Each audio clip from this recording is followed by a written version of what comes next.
우리 하나님의 말씀을 제가 한 절, 우리 성도님들이 한 절씩 교독하겠습니다. 히브리서 9장 1절부터 10절까지. 첫 언약에도 섬기는 예법과 세상에 속한 성소가 있더라.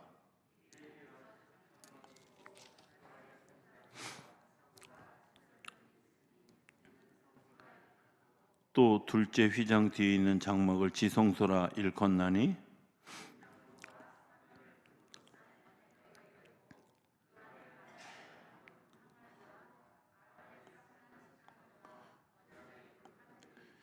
그 위에 속죄소를 덮는 영광의 그룹들이 있으니 이것들에 관하여는 이제 낱낱이 말할 수 없노라.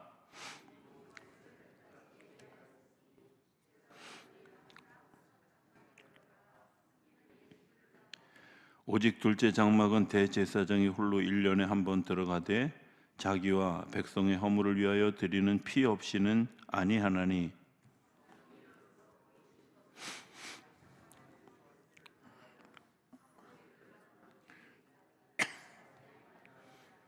이 장막은 현재까지 비우니 이에 따라 드리는 예물과 제사는 섬기는 자를 그 양심상 온전하게 할 수 없나니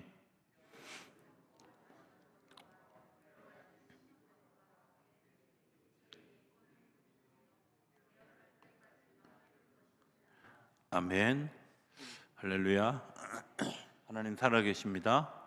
살아계신 그 하나님의 은혜와 평강과 축복이 저 여러분 가운데 함께하게 되기를 주의 이름으로 축복합니다. 우리가 성소에 대한 성막에 대한 얘기를 하고 있습니다. 오늘 성막에 대한 이제 마지막 얘기를 하기를 원하는데 문이 3개 있다 그랬죠? 예? 그랬죠? 예. 문이 3개 있다 그러니까 이게 무슨 문이야 이런. 예. 제일 처음에 난 문은 무슨 문이죠? 동쪽으로 났던 성막의 문입니다. 거기는 누구나 다 들어올 수 있는 그런 문이고, 그리고 물두멍과 그 다음에 번제단을 통해서 그 과정을 거쳐서 들어가는 두 번째 문이 있습니다. 그 두 번째 문이 뭐라고요? 성소의 문이고, 그리고 다시 진설병과 그 다음에 분향단과 그리고 촛대를 통해서 들어가게 하시는 지성소의 휘장의 문이 있다고 제가 말씀을 드렸습니다. 그죠? 제가 이제 자꾸 반복하는 이유는 여러분들이 제가 이렇게 반복하는 정도는 기억을 하고 계시는 것이 좋겠다 이런 생각을 해서 누구나 다 들어왔지만 이제 첫 번째 그 교회 집을 짓는데 4가지 기둥이 있잖아요. 그죠? 집을 짓는데 3가지 기둥 가지고 불편하잖아요. 언제 무너질지 모르는데 4가지 기둥이 있는데 첫 번째는 은혜의 기둥입니다. 이건 우리가 번제단을 통해서 내가 죄를 용서받았습니다 라고 하는 은혜의 기둥을 우리가 세우고, 두 번째 진설병을 통해서 말씀을 먹는 말씀의 그 진리의 기둥을 세우는 일이 중요하죠. 그죠? 그 다음에 세 번째 분향단을 통해서 해야 되는 또 다른 그 기둥이 있는데 그건 기도의 기둥입니다. 그리고 내가 지성소로 들어가기 위해서 가져야 되는 성결함의 기둥이 있습니다. 그러니까 성막은 어떻게 이루어졌느냐, 4가지 기둥이 있는데 하나님의 은혜를 은혜로 여기는 은혜의 기둥, 그 다음에 말씀을 내가 순종하는 진리의 기둥, 그리고 기도하는 기도의 기둥, 그리고 성결의 기둥, 이 4가지 기둥으로 이루어졌죠. 지성소는 뭐 하는 곳인가? 지붕을 얻는 곳이다 이렇게 생각하면 됩니다. 상량식을 한다 그러잖아요. 집을 완성해가는 마지막 단계가 지붕을 얻는 일입니다. 우리가 그 신앙생활 하면서 내가 어떤 이런 기둥이 세워지지 않은 곳에 서 있으면 당연히 사단이 우리를 공격하는데 그 사단의 공격에 대해서 잘 뚫릴까요? 잘 뚫릴까요? 그죠? 당연히 잘 뚫립니다. 어떻게 생각하면 신앙생활 하면서 뭐 그렇게까지 해야 돼 이렇게 생각하기 쉽습니다만은 신앙생활은 사실은 예수님이 가신 예수님의 형상을 닮아가는 길이다 이렇게 생각해 보면 예수님이 우리에게 구원이라는 그런 그 프로세스를 만들어 주시기 위해서 하나님을 만나는 그런 방법들을 우리에게 가르쳐 주시는데, 그 시간, 제가 요즘 자주 얘기하지만 좁은 문을 뚫고 들어가면 그 좁은 문을 넘어가서 하나님께서 열어주시는 넓고 복된 길이 열려져 가는 거죠. 예. 그러나 세상의 넓은 길을 가는 데서는 이 좁은 길을 통과할 수 있는, 바꿔 얘기하면 내가 죽음이라는 것을 넘어서 부활의 영광에 참여할 수 없게 되어집니다. 그래서 신앙생활은 좁은 길로 걸어가는 것인데, 그 좁은 길로 걸어가는 이제 하나하나의 상징들이 성막에 있다는 이야기를 제가 드리고 있고, 이제 마지막 그 지성소로 들어가기 전에 마지막 분향단이라는 것이 있습니다. 이건 기도하는, 기도로 깨뜨려가는 그런 시간을 이야기합니다. 역시 조각목으로 만들어져 있고 정금으로 싸서 만들었습니다. 인간의 육체는 사실은 굉장히 나약한 존재이지만, 우리가 예수님을 힘입으면 나약한 존재가 아니라 정금보다 귀한 존재가 된다고 하는 것을 상징하고 있는 것이죠. 그래서 어떤 사람들은 예수님의 신성과 예수님의 인성을 의미한다고 이렇게 이야기하기도 합니다. 분향단은 장이 50cm, 또 광이 50cm, 고가 1m로 되어 있는 정사각형, 그런데 밑으로 높이가 1m가 되어져 있는, 그리고 4개의 뿔이 있고 상면 내면에 구멍이 있어서 언제든지 들고 다닐 수 있도록. 왜 기도의 단을 들고 다닐 수 있도록 했을까? 그것은 우리가 기도하는 것이 늘 거기에 머물러 있는 것이 아니라 우리의 기도의 이동성, 편안한 곳, 또 쉬운 곳, 이런 것이 아니라 내가 하나님께 예배해야 될, 그리고 하나님께 기도해야 될 어디서나 내가 기도하는 그런 일들을 상징한다고 이야기할 수 있습니다. 그 향로에서 이제 그 향이 탔는데, 이 향로의 향은 성도의 기도를 의미하죠. 그래서 우리가 그 지성소에 들어갈 수 있도록 우리를 위해서 기도해 주시는 예수님의 중보 기도를 상징하고 있는 겁니다. 자, 우리가 이제 좀 기억해야 될 것이 있습니다. 중보 기도 한다는 것이 뭘까? 중보 기도는 내가 성결해져서 하나님이 그 상황에 대해서, 그리고 그 여건에 대해서 나로 하여금 어떻게 기도하게 하시는가 하는 것들을 따라 기도하는 겁니다. 아유, 하나님, 저 사람이 요즘 아프다는데 치료해 주세요. 뭐 이것도 중보 기도이긴 하지만, 하나님께서 그 아픈 것들을 왜 치료해 주시는지, 또 치료해 주는 의미가 뭔지, 뭐 이런 것들을 알게 하는 거죠. 마가복음 2장에 보면 중풍병자 한 사람을 친구 4사람이 들려오는 이야기가 있습니다. 왜 중풍병자 한 사람을 4 친구가 데려왔을까요? 그것은 그들이 어느 날 기도하다 보니까 이 친구가 예수님을 만나야 되겠구나 라는 생각이 들지 않았겠어요?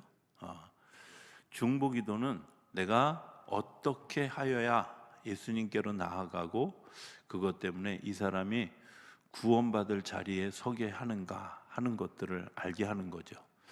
그 친구를 위해서 기도하다가 이제 이 친구를 예수님께 데려가야 되겠다라고 마음을 먹었습니다. 그런 마음을 먹었는데, 그들이 이 들것에 싣고 이 친구를 예수님께로 나아오는 이 일 과정 자체가 중보기도라는 겁니다. 그런데 사람들이 막혀서 그리고 사람들의 오해와 사람들의 시기와 이런 것들을 통해서 들어갈 수 없게 되어졌어요. 그런데 그것을 포기하지 않고 지붕을 뜯어서까지 예수님에게 나오게 하는 일들, 이게 예수님이 우리를 위해서 행하시는 중보기도이고, 또 우리에게 주님께서 요청하시는 또 다른 중보기도인 것을 기억해야 합니다.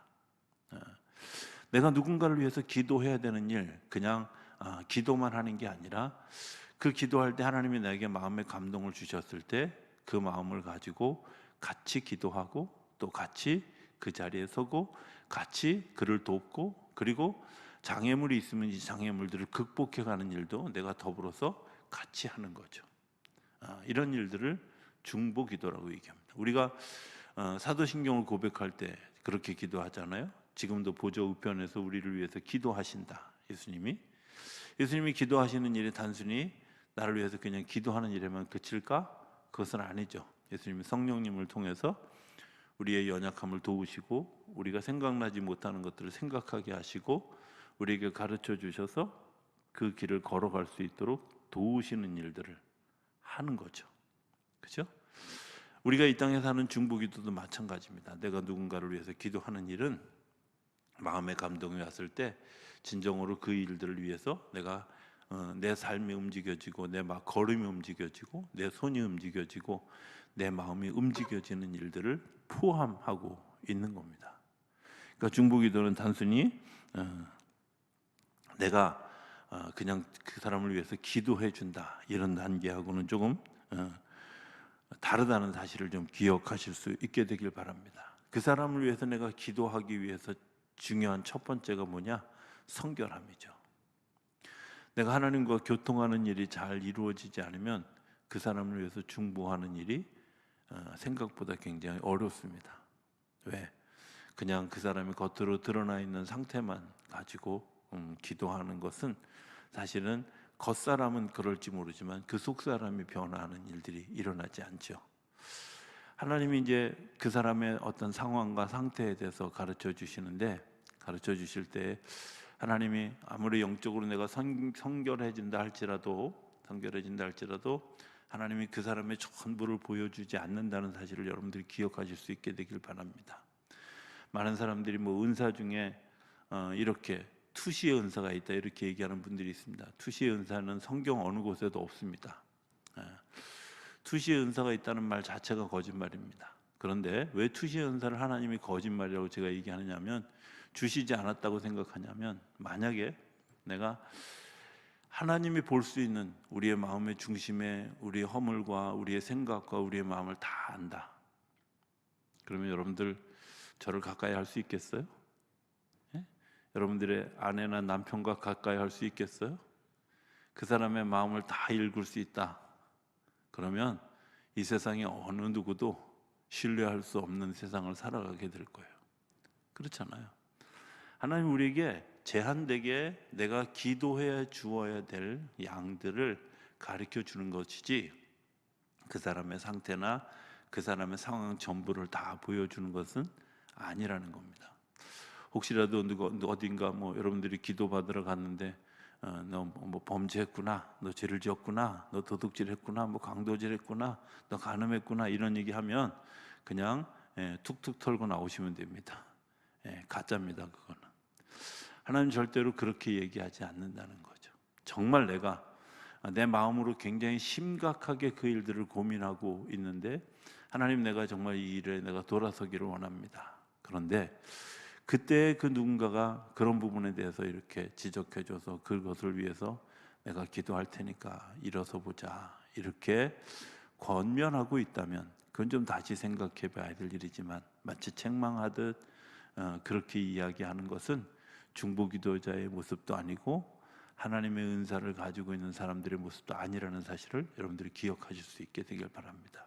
하나님 굉장히 인격적이어서요, 우리를 향해서 늘 뭐라고 말씀하시냐면, 내가 너를 축복한다, 내가 너를 사랑한다, 내가 너를 이끌고 갈 것이다, 이렇게 얘기하지, 내가 너를 버릴 것이다 뭐 이렇게 이야기하지 않는다는 거예요. 버린다는 데도 전제가 있죠. 네가 순종하지 않으면, 네가 따르지 않으면, 내가 계속 고집부리면, 이런 얘기지. 그럼에도 불구하고 하나님은 한 번도 그걸 잘 실행해 보신 적이 없어요. 왜? 하나님은 우리를 불쌍히 여기셔서 그러는 거죠. 우리가 그 중보기도 하는 일들을 통해서 어떤 일들을 경험하게 되어질까? 중보기도 하는 것은 하나님과 동역하는 겁니다. 우리가 지금 기억해야 되는 거 있습니다. 우리가 기도는 우리가 하는데 이 일은 누가 해요? 하나님이 하시는 거예요. 그죠? 하나님과 내가 동역하는 거예요. 내가 누군가를 위해서 기도했어요. 그 기도하는 일들을 나는 기도밖에 한 게 없지만 하나님은 그 일을 이루어 가신다는 거야. 우리로 하여금 기도가 올라가게 되어질 때 그 기도를 통해서 하나님이 기억하시고, 그리고 하나님의 역사가 우리 가운데 이루어지게 되는 것을 기억하실 수 있게 되길 바랍니다. 이스라엘 백성들이 하나님 앞에 부르짖을 때 하나님께서 그 부르짖음을 들으시고 당신의 일들을 기억하셨다고. 그게 출애굽 때에도 그랬고 바벨론 포로 때에도 그랬고, 이스라엘 백성들이 예수님이 살아계시던 그 시대에도 그 일들을, 그 기도하지 않던 사람들, 그러나 그 기도하지 않던 사람들이 기도하게 되어질 때 하나님의 역사가 이루어졌던 것을 보게 됩니다. 그렇죠. 우리는 단지 기도할 뿐이지만 일은 하나님이 하시는 줄로 믿습니다. 기도는 우리가 하늘에다 심고 땅에서 거두는 작업입니다. 기도하는 사람은 기도를 심는 거예요. 하나님께, 하나님 내가 이런 기도를 올려드립니다 하고 심었는데, 하늘에다 심었는데 하나님께서 땅에 열매를 맺게 하시는 줄로 믿습니다. 그래서 기도를 통해서 나타나는 두 가지 현상이 있는데, 하나는 하나님의 나라의 확장, 그 다음에 내가 그리스도의 성전 안에서 몸을 든든히 해가는 두 가지가 같이 이루어지는 거죠. 하나님의 나라가 풍성해지는 것뿐만 아니라 이 땅에서 내가 하나님의 나라의 삶을 누리게 되는 굉장히 중요한 역할을 하게 한다는 겁니다. 자, 이런 과정을 통해서 우리가 지성소에 들어가게 되어집니다. 궁금하시죠? 지성소가 오늘 성경 본문에 보면 이렇게 있습니다.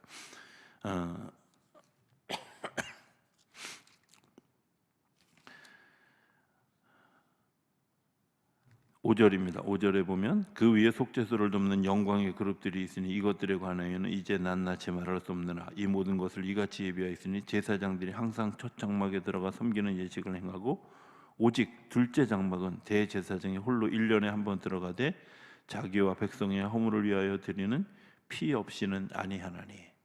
자, 이 지성소는 대제사장이 1년에 한 번씩만 들어가는, 그래서 우리가 대제사장 되신 예수님을 이야기하죠. 예수님이 우리의 죄를 용서하시기 위해서, 우리를 용서하시기 위해서 당신이 스스로 제물이 되어 주신 것을 상징하는 거예요. 제제사장이 그 지성소에 들어갈 때 발에다가 끈을 묶고 방울을 단다고 그래요.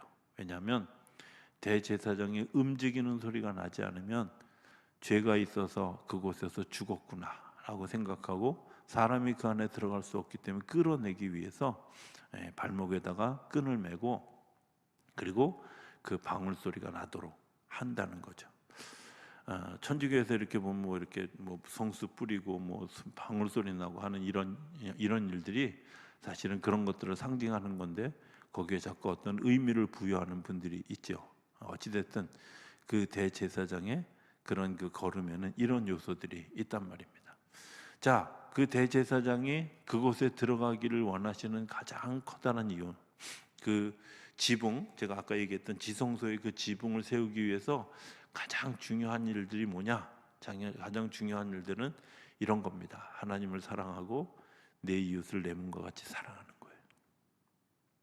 그러니까 사랑하는 일들을 위해서 우리가 어떻게 내가 은혜의 자리에 들어가고, 사랑하는 일을 위해서 내가 말씀을 먹고, 사랑하는 일을 위해서 내가 기도하고, 사랑하는 일을 위해서 내가 성결해져야 된다. 이런 일들이 이루어지지 않으면 사랑할 수가 없어요.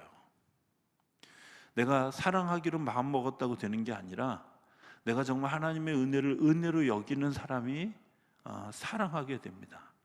내가 좋아하는 사람, 나한테 잘해주는 사람만 사랑하는 거, 그런 사랑이 아니라 나를 핍박하는 사람을 위해서도, 때로는 나를 욕하는 사람을 사랑하는 일조차도 할 수 있는 것, 그건 어떤 때 가능하냐? 내가 은혜의 기둥으로, 또 진리의 기둥으로, 기도의 기둥으로, 성결의 기둥으로 든든하게 세워져 있는 사람들이 이제 마지막 지붕을 얻는 일들이 사랑하는 거예요. 내가 하나님을 사랑한다 하는 것들이 잘 이루어지지 못하죠. 하나님을 사랑한다고 하면서도 사실은 나는 그래도 하나님보다는 아직은 돈이 더 좋아, 이렇게 얘기하는 분들도 있죠. 그죠? 그렇게 애써 표정 감추면서 아닌 것처럼 하시지 않아도 다 압니다. 자, 어찌됐든 내가 하나님을 사랑하기를 원하는데 그렇지 않다는 거죠.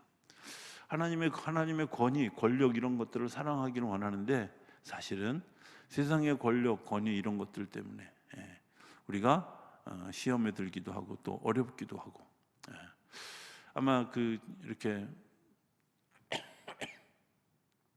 대통령 선거를 치르면서 이제 아주 뭐 표수가 얘기하듯이 반이 쫙 나눠져서 있는데 어느 쪽에서는 여운이 남고 어느 쪽에서는 승리의 기쁨이 있는.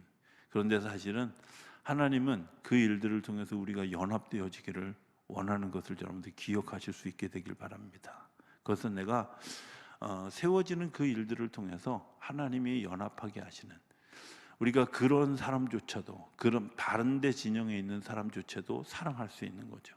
내가 받아들일 수 있고 수용할 수 있고 품을 수 있고 기도할 수 있는 일들, 굉장히 중요한 일들입니다. 나는 이렇기 때문에 저쪽에 있는 사람들하고 얘기하고 싶지 않아, 뭐 이렇게 이야기한다면 그건 아직 여러분들이 은혜를 은혜로 여기지 않는 거죠. 진리를 진리로 여기지 않는 거죠. 기도의 기둥을 세우다 만 거고요, 성결하지 않은 거죠. 하나님을 사랑하는 사람들은 하나님이 사랑하는 하나님의 형상을 가진 우리 이웃들을 사랑하는 겁니다.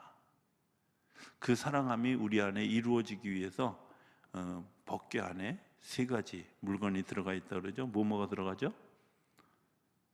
네, 갑자기 물어보니까 아는 것도 생각이 안 나, 그죠? 네. 자, 제일 첫 번째 십계명, 돌판이 있죠. 그다음에 두 번째는 만나 항아리가 있죠. 세 번째는 아론의 쌍난 지팡이가 있습니다.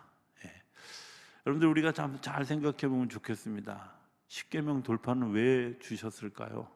그것은 우리가 말씀을 따라 순종해 가는 것이 예배이고, 그 예배를 통해서 내가 하나님을 사랑하고 내가 하나님이 나에게 주신 내 이웃들을 사랑하는 거예요. 십계명은 순종하는 겁니다. 그냥 글자 그대로, 문자 그대로 내가 아멘 하고 받아들이는 거예요. 하나님이 그렇게 하라 하셨으면 아멘 하고 그냥 하는 거죠. 순종하는 사람들을 통해서 하나님이 어떤 열매를 맺게 하시냐면, 순종하는 사람들이 누리는 하늘의 신령한 복을 땅에서 기름지게 맺게 하는 줄로 믿습니다. 순종하지 않은 것 때문에 일어나는 많은 문제들이 있죠. 전에도 제가 얘기했지만 살인하지 말라, 그것 때문에 내가 보호된다는 사실을 기억하셔야 돼요. 살인하지 말라 한 것 때문에 다른 사람이 나를 살인하지 않는다는 사실을 기억하셔야 돼요. 나를 지켜주시는 하나님의 안전장치죠. 만약에 누군가 한두 사람이 살인할 마음을 가지고 적의를 가지고 사람들을 대하는 일들이 여러분 가운데 있다고 생각해 보세요. 그 일들이 늘 두렵고 염려가 되고 무섭죠. 그죠? 목회하면서 우리 성도들에게 많이 들었던 이야기 가운데 이런 이야기들이 있습니다. 사람들이 뭐라고 말할까 두려워서. 사실은 그렇게 사람들이 뭐라고 말할까 두려워할 그런 사람들은 별로 많지 않아요. 10명 중에 하나 있을까 말까 해요. 근데요, 그게 두려움의 대상이라는 거예요. 그래서 하나님은 우리에게 살인하지 말라고,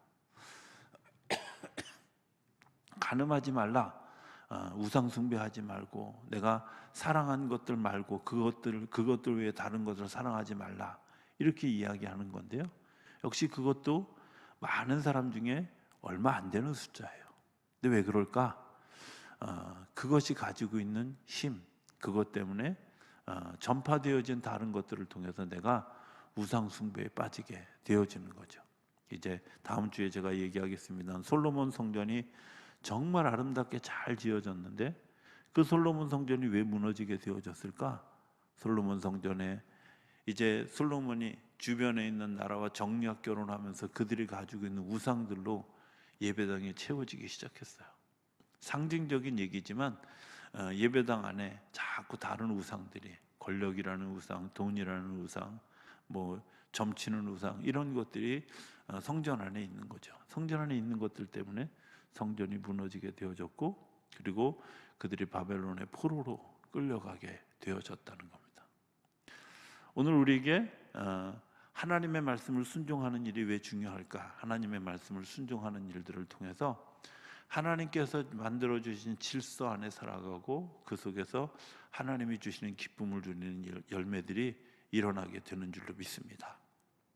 두 번째, 만나 항아리입니다. 자, 만나 항아리는 뭐가 있을까요? 만나가 담겼죠, 당연히. 자, 만나가 상징하는 게 뭐예요? 하나님께서 매일매일 우리에게 주시는 양식이에요. 우리가 무엇으로 살아갈까? 내가 먹는 것으로 살아간다 이렇게 생각하지만 신명기 8장 3절은 뭐라고 얘기하냐면 사람이 떡으로만 살 것이 아니요 하나님의 입으로 나오는 모든 말씀으로 산다. 우리가 기억해야 될 것이 있습니다. 떡으로만 사는 사람은 육적인 사람입니다. 그래서 육적인 열매를 맺게 되어지죠. 눈에 보이는 열매. 그런데 하나님의 말씀을 먹는 사람들의 특징은 뭐냐면 하나님의 말씀을 붙들고 살아가면서 하나님께서 주시는 영감을 따라 살아가는 거예요. 하나님이 주시는 지혜가 있어요. 정말 놀라운 지혜가 있고 하나님이 위로부터 베푸시는 은혜가 있어요. 제가 양문교회에 있을 때 재작년에 돌아가셨는데 우리 할머니 권사님 한 분이 계셨어요. 이분은 1년에 성경을 정말 그분은 일어나서 앉아서 하는 일이 뭐냐 텔레비전도 없고 정말 아무것도 없이 일어나서 밖에 예배 가는 날 외에는 새벽 기도 가고 예배 가는 날 외에는 성경이 있는 거예요. 1년에 80번 전부 제일 적게 읽었을 때가 47번인가. 별로 안 놀래요. 여러분들은 그거보다 더 많이 읽으시죠? 해마다 이제 그 구로지방은 그 성경 읽으신 분들에게 이제 성경책을 선물로 줘요. 근데 그 권사님한테 선물로 성경책 받은 분들이 되게 많은 거예요. 이 사람 저 사람. 그래서 제가 어느 날 그 권사님한테 그래, 권사님 담임 목사도 한번 줘봐요. 내가 웃으면서 그랬어요. 나도 그런 점 영광스러운 거. 내가 성경 읽고 받으면 남들이 욕할까봐 내가 참아 못하지만 권사님 그 가진 성경 좀. 그리고 내년에 제가 상 받으면 목사님 드리겠다고. 그랬는데 11월에 돌아가셨어요. 되게 아까워. 근데 여러분들 생각해 보면요, 제가 왜 그 성경에 대해서 그렇게 애착을 가졌을까? 그분이 굉장히 지혜로워요. 뭐 정말 옛날에 누구나 다 어떤 할머니들이 그랬잖아요. 여자들이 배워서 뭐해? 그러면서 학교에 잘 안 가고 그랬는데 이분이 교회 다니면서 성경 글을 깨우쳤고 그리고 성경을 읽기 시작했고 성경을 읽기 시작하는데 성경을 읽다가 한글을 배웠다는 거예요. 그 말이 무슨 말인지 잘 모르는데 성경을 읽다 한글을 배웠다는 거예요. 뭐 얼마나 성경을 또 잘 읽으시는지 몰라요. 뭐 성경을 뭐냐 줄줄줄줄 읽으시잖아요. 근데 정말 놀라운 건 지혜가 있다는 거예요.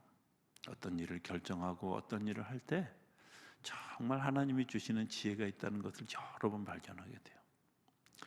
어느 날 한번 이렇게 이제 연세 많으신 여성교 회원들하고 같이 어딜 야외를 갔다 왔어요. 야외를 갔다 왔는데 문자가 온 거예요. 그 권사님한테. 근데 아마 살아계셔도 올해 91였을 거예요. 이 권사님이 문자를 했다고 생각하기에 너무 연세가 많아. 이런 생각이 들어서 답장을 안 썼어. 제가 웬만하면 답장을 다 쓰는데 안 썼어.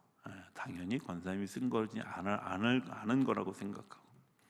주일날 갔는데 목사님 왜 답장 안 해요? 이러는 거예요. 그래서 제가 물었어요. 권사님 이거 권사님이 직접 쓰신 거냐고. 맞다는 거예요. 놀랍지 않아요? 철자법 하나도 안 틀리고요. 띄어쓰기 하나도 안 틀리고요. 너무 완벽하게 같이 사는 딸이 했나 보다 이렇게 생각했는데 권사님이죠. 그러니까 정말 필요한 삶에 필요한 신앙생활 안에 필요한 모든 것들은 다 하시는 거예요. 말씀이 가지고 있는 능력입니다. 말씀을 가지고 살아가는 거죠. 그런데 그 말씀의 능력을 따라 살아가는 사람들에게 하나님이 주시는 은혜는 뭐냐? 베드로에게 예수님이 이야기하셨던 이런 거예요. 너희가 어떤 일을 당하게 되어질 때 미리 대답하려고 말을 준비하지 말아라. 하나님이 그때 때가 되면 말씀을 일러줄 것이다. 그렇죠? 예. 사실은 모든 보통의 사람들 같은 경우는 당황하면 말이 나오지 않아요. 그리고 이런 생각 해보신 적 없으세요? 아, 그때 내가 그 얘기를 했어야 되는데 왜 그때 그 얘기가 생각나지 않았지? 이렇게 얘기해 보신 적이 있죠? 예. 그거 내가 말씀이 부족하기 때문이에요. 말씀이 주시는 지혜가 없기 때문이에요. 내가 말씀을 늘 읽고 그 말씀 가운데 살아가게 되면 하나님께서 그런 지혜를 통해서 그것들을 이겨갈 능력, 또 극복해갈 능력, 하나님께서 길을 발견하게 하시는 능력을 더하시는 줄로 믿습니다. 저는 우리 교회가 지방에서 성경 읽음, 성경 다독상 이런 거 한 1등부터 10등까지 다 우리 교회가 했으면 좋겠어. 아멘 안 하는 거 여기 있는 사람들 다 포기해. 굉장히 중요한 일들이죠. 자, 하나님이 우리에게 음식을 주시는 것처럼 사실은 음식을 먹는 것도 그렇습니다. 생각해 보면 하나님이 때를 따라 주시는 거죠. 그죠? 때를 따라 주시는.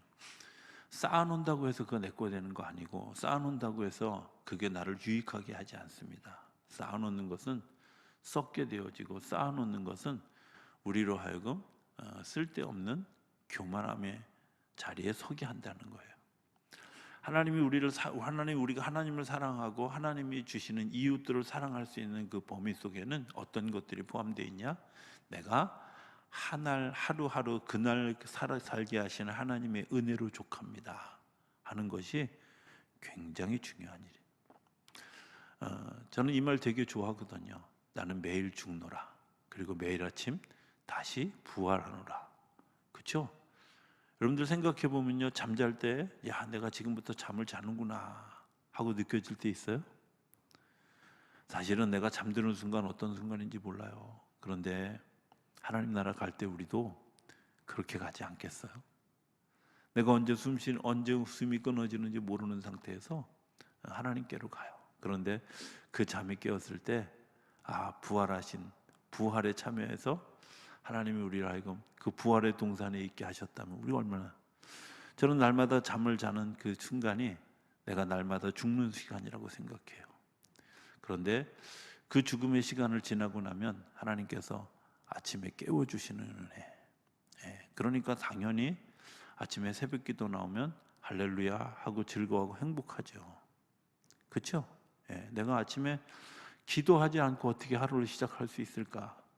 왜? 하나님이 나를 다시 살게 하셨는데, 하나님이 나에게 또 다른 하루를 허락해 주셨는데, 저는 그 허락해 주신 하루가 굉장히 복된 날인 줄로 믿습니다. 때로는 근심으로 염려로 우리가 하루를 시작하게 되어질 때도 있지만, 분명한 것은 하나님이 그 시간들 가운데 함께 하시고 우리를 도우시고 이끄신다는 사실을 기억하실 수 있게 되길 바랍니다. 세 번째 이야기는 아론의 쌍난 지팡이죠. 아론의 쌍난 지팡이가 어떻게 되어졌는지 아시죠? 고라 자손들이 그 반역을 일으키고 그 반역을 일으킨 것 때문에 이제 그 각 지파에 있는 사람들의 지팡이를 가져오게 해서 그 지팡이 가운데 아론의 그 쌍난 지팡이를 하나님 보여주셨어요. 쉽게 얘기하면 권위에 대한 순종이에요. 여러분들, 우리가 질서가 깨어지는 가장 커다란 원인이 뭔지 아세요? 부모를 부모로 인정하지 않는 것, 질서가 깨어지는 이유죠. 별거 아닌 것 같은데 부모를 부모로 인정하지 않고 부모를 가르치려고 드는 그런 자녀들, 사실 그것 때문에 집안의 질서가 깨어지는 거죠. 저는 그 학교에서 선생님이 학생들을 가르치는 일에 대해서 굉장한 권위가 있다고 생각해요. 그들이 실력이 있든 없든 어쨌든 선생님이라고 하는 그런 그 권위, 이 권위가 내가 누군가에게 뭘 가르쳐야 된다는 권위, 여러분들 그것 때문에 학생들이 듣는 거잖아요. 그리고 그것 때문에 내가 또 다른 진보적 길을 걸어가는 거예요.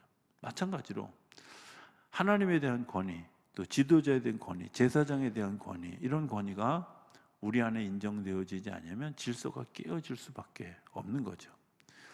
권위주의하고 권위하고는 다르거든요. 권위주의는 그 권위의 힘을 입어서 내가 쓸데없는 짓을 하는 게 권위주의고요. 권위는 그것을 통해서 말 그대로 돕고 권고하고 위로하고 세우는 일들이에요. 속장의 권위라는 게 뭐냐? 속장이 속도원들을 잘 돌보고 그들을 위로하고 그들을 세우고 때로는 그들이 잘못했을 때 책망도 할 수 있는 것, 이게 권위가 있는 거잖아요. 굉장히 중요한 일들이에요. 이런 것들을 우리가 잊어버리게 되어지면 자칫 수평적 관계가 되어진 것 때문에 서로 사랑하는 일들, 서로 존경하는 일들, 서로 세우는 일들도 이루어지지 않는다는 사실을 우리가 기억하게, 하나님의 권위가 인정되지 않는 세상을 살아가고 있지 않습니까? 뉴에이지 운동 같은 경우는 사람이 곧 하나님이다, 사람도 하나님이 되어줄 수 있다, 이런 생각을 가지고 있어요. 모든 사람이 다 하나님과 같은 신적 능력이 있다, 이렇게 이야기하죠. 그래서 성경의 것들을 굉장히 왜곡시킵니다. 근데 여러분들 기억하실 수 있게 되길 바랍니다. 하나님의 권위를 우리가 넘본다고 해서 하나님이 우리가 그 권위를 넘볼 수 있는 수준이 아니라는 사실을 기억해야 돼요. 내가 하나님보다 생각이 더 깊거나 내가 하나님보다 더 마음이 넓거나 그렇지 않다는 거죠. 하나님은 나의 허물조차도 용서해 주시고 받아주시는 그 권위, 그 권위를 내가 알고 그 권위를 따라가는 사람에게 어떤 것들이 있냐? 하나님을 사랑하는 것처럼 이웃을 사랑하는 일들이 일어나게 돼요. 제가 자주 얘기하지만 믿음은 사랑과 비례하게 되어져 있어요. 믿음이 좋다는 말은 사랑함도 풍성해진다는 말이에요. 나는 믿음은 있는데 사랑이 없어요. 거짓입니다. 나는 사랑은 많은데 믿음이 없거든요. 그것도 거짓입니다. 어느 쪽 한쪽이 잘못되어진 겁니다. 아니면 착각을 하고 있다든지. 내가 믿는 믿음만큼 내 사랑이 풍성해지는, 하나님의 이 지성소에 지붕을 씌우는 일은, 지붕을 세우는 일은 사랑함으로 세워진 거예요. 우리를 보호해 주시고 인도해 주시는데 하나님의 사랑으로 보호해 주시는 거죠. 우리가 아플 때 같이 아파하고 힘들어하고, 또 우리가 정말 수렁에 빠졌을 때 어떻게든 건져내려고 하고, 제가 마음속에 늘 이렇게 가슴에 담아져 있는 몇 가지 그림과 또 이런 것들이 있는데, 하루는 제가 이렇게 기도하면서 예수님의 목신 음성을 들었어요. 목이 쉬어져 있는. 그래서 왜 목이 쉬었을까? 그러고 궁금해서 이렇게 질문했어요. 왜 목이 쉬었냐고. 그랬더니 네가 자꾸 위험한 길로 가서 거기 가면 안 된다고 소리 지르다가 내 목이 쉬었다고. 근데 제가 그 마음에 공감을 했어요. 그렇구나. 거기 가면 안 돼, 거기 가면 위험해, 이런 얘기를 대충 할 수 없잖아요. 그렇죠? 너무 사랑하기 때문에 거기에 있으면 또 죽을 수밖에 없어. 그러니까 다급해서 큰 목소리로 소리를 지르면서 그 이하 음성을 듣게 하려고 소리를 지르다 보니까 목이 쉬어버린 예수님의 음성. 양이 절벽 밑에 떨어져 가는데 그 나무, 작은 연약한 나무가지에 의지해서 막대기를 들고 그 양을 걷어 올리기 위해서 사투하는 그림이 있죠. 예수님이 당신의 안위까지도 포기하시면서 우리를 구하시려고 하는 그 사랑, 그것은 순종하고, 그리고 매일매일의 양식을 구하고, 그리고 권위에 순종하는, 그리고 권위를 인정하는 그런 모습에서 나오는 하나님의 사랑인 것을 기억하실 수 있게 되길 바랍니다. 저는 우리 교회가 정말 그 세 가지 문을 들어가는 그런 놀라운 은혜, 더 깊은 단계에 이르러 가게 되어질 수 있게 되길 바라고, 특별히 하나님의 사랑이 우리 안에 있어서 나와 내 이웃을 사랑하고 하나님을 깊이 사랑하는, 그렇게 사랑하다 보니까 자연도 사랑하게 되어지고 동물도 식물도 사랑하게 되어지는 그런 놀라운, 그런 넘치는 은혜가 저와 여러분 가운데 일어나게 되기를 기대합니다. 그리고 그 일들을 통해 하나님의 기쁨을 노래하는 참된 예배자들이 되어질 수 있게 되기를 주의 이름으로 축복합니다.